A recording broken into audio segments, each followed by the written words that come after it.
Hello friends, नमस्कार दोस्तों। बहुत सारे लोगों ने मुझसे पूछा या पूछ रहे हैं अभी भी मैसेज करके इंस्टाग्राम पे, या कई वीडियोस के नीचे भी कमेंट आ रहे हैं कि आपने दुबई को ही क्यों चुना ट्रैवलिंग के लिए, या आपकी अगली कंट्री दुबई ही क्यों है। तो मैंने कहा चलो इसका एक वीडियो बना करके जवाब देता हूँ।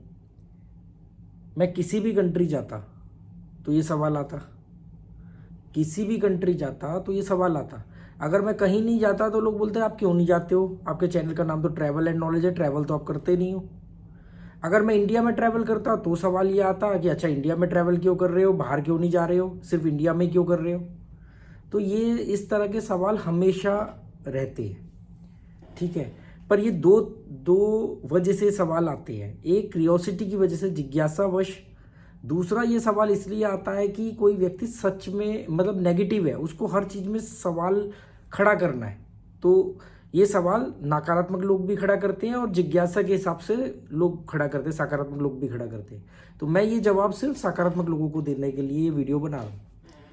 तो देखो, होता ये कि एक तो मैंने मेरी जो लास्ट जर्नी थी सिंगापुर, मलेशिया और फिलीपींस, लगभग 1 महीने के करीब की वो जर्नी थी।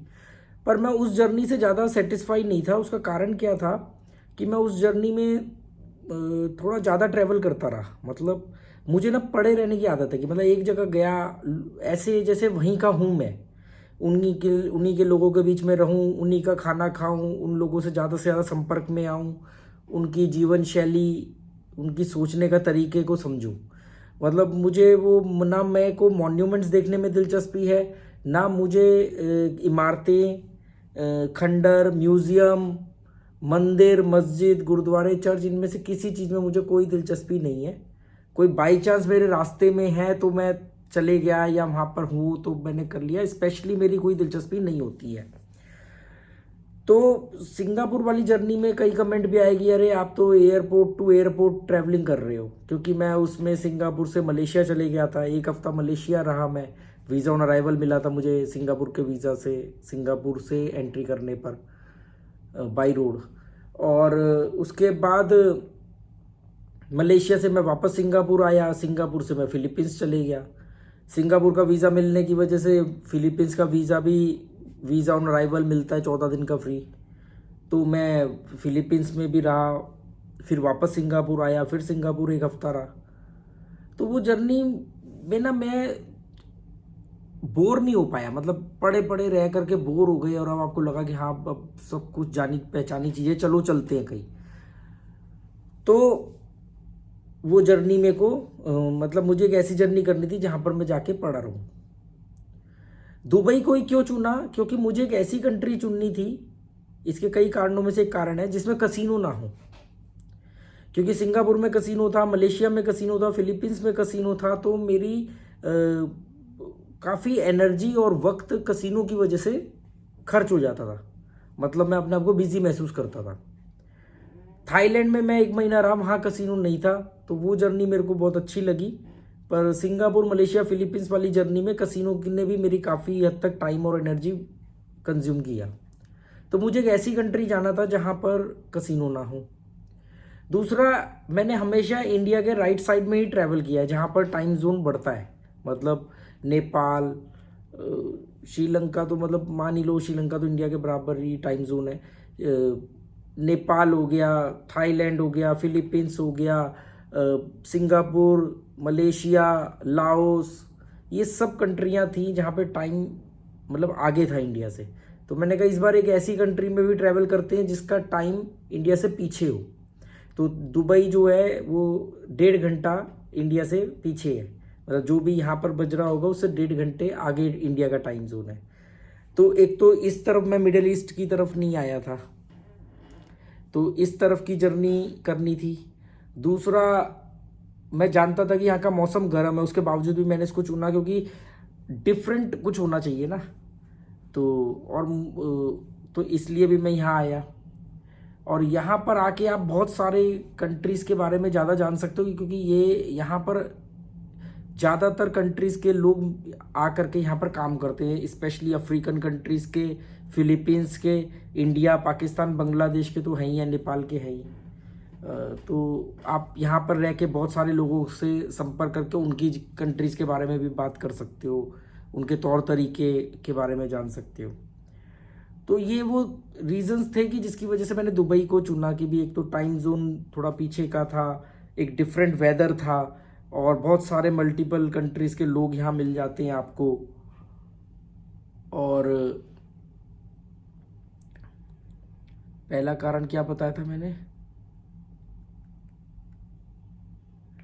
पहला कारण ही भूल गया क्या बताया था, कि दुबई में इसलिए आया, हाँ कसिनो मेन रीज़न था कि मुझे एक ऐसी कंट्री जाना था जिसमें कसिनो ना हो, तो वो भी रहा। और मुझे दुबई में आने का मेरा दिन बहुत छोटा लग रहा है, मतलब मैं एक तो आलसी हूँ, लेट उठता हूँ, और कब मेरा दिन ख़त्म हो जाता है मुझे पता ही नहीं। अभी ये वीडियो ख़त्म करते ही मैं जाऊँगा स्विमिंग करने, 1-1.5 घंटे बाद आऊँगा, फिर 1-1.5 घंटे का रेस्ट लूँगा, फिर मैं जिम जाऊँगा, जिम से आने के बाद मैं कुछ हल्का फुल्का खाऊँगा, तब तक रात हो जाती है और फिर मैं सो जाता हूँ। फिर वो शुरू के 2-4 दिन तो टाइम जोन की वजह से ही चीज़ें आगे पीछे हो जाती हैं, मतलब आपको टाइम का एडजस्टमेंट आपकी बॉडी को करने में भी वक्त लग जाता है। तो ये सब कारण थे दोस्तों दुबई आने के। और दुबई में यूएई, यूनाइटेड अरब अमीरात्स में 3 बड़े शहर हैं, जैसे दुबई है, अबू धाबी है, यहाँ के बाद मैं अबू धाबी जाऊँगा। और मुझे नहीं मालूम था कि दुबई में मुझे इतने सारे लोग जानते हैं, कि बहुत सारे लोगों के मैसेज आ रहे हैं कि हम भी दुबई में हैं, हमसे आके मिल लो, या हम आपके होटल आ जाते हैं, आप हमसे मिल लो। तो अभी तो नहीं, मैं बिल्कुल लास्ट टाइम पे ही अगर कुछ लोगों से मिलना मैंने कि ज़रूरी समझा, मतलब मुझे लगा कि मुझे कुछ लोगों से मिलना चाहिए, तो अपनी इस जर्नी के अंतिम दौर में मैं मिलूँगा। तो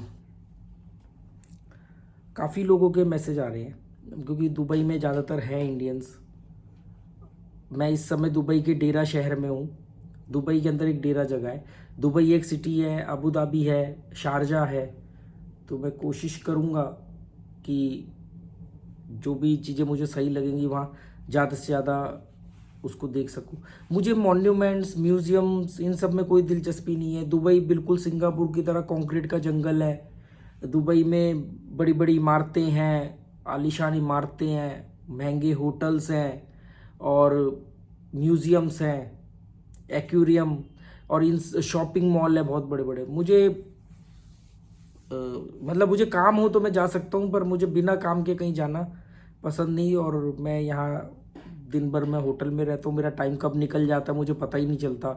बोर होना तो बहुत दूर की बात है, मुझे तो अपना दिन छोटा लग रहा है।